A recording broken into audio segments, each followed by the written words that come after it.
Allora, vediamo la bossa nova. La bossa nova è...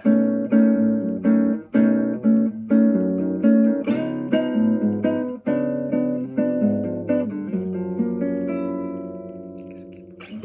Allora, bossa nova, che sarebbe la metà del tempo di una samba.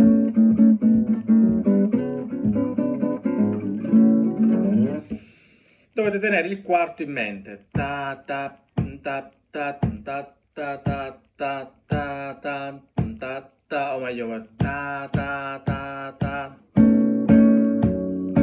Proviamo così, quindi facciamo. Questo è il battito, facciamolo lento. Prendete un do settimanona o anche un accordo normale, quello che volete. Mettiamo il do settimanona tipico brasiliano. Quindi. E facciamo tutti insieme, quindi quinta, quarta, terza, seconda. Quindi la prima volta al primo quarto suoniamo la quinta, quarta, terza, seconda insieme. La seconda volta suoniamo solo quarta, terza, seconda, quindi indice, medio, anulare. Quindi pollice e di nuovo tutte e tre insieme, quindi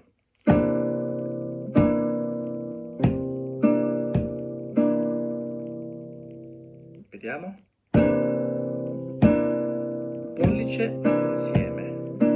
C'è questa specie di sincope. Ta ta tum ta ta ta ta. Rallent. Sentite il movimento, il battito. Ta ta. Di nuovo tutti insieme.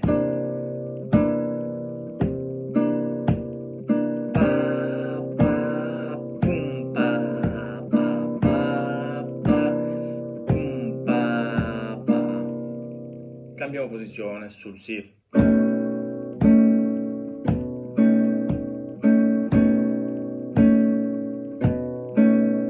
Do.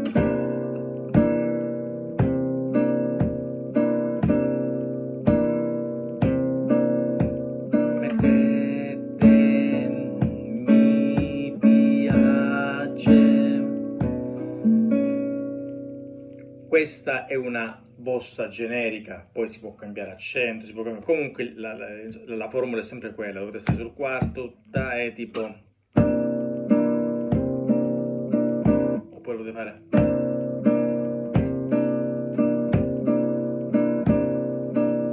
quindi è insieme, si, tum, ta, ta, tum, ta, ta, ta, ta.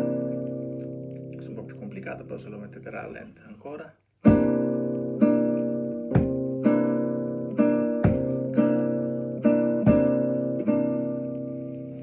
E così via, questa è la bossa nova. Possiamo anche farlo con la percussione. Quindi facciamo insieme.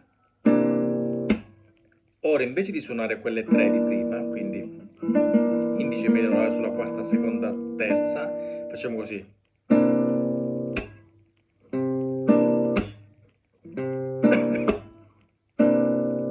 Ripetiamo.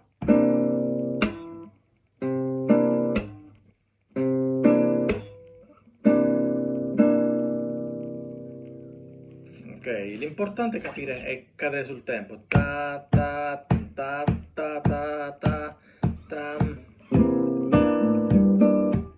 Qua io cambio basso. Vedete il basso, potete cambiare il basso qui. Però poi quello magari lo faremo in un'altra lezione, ok?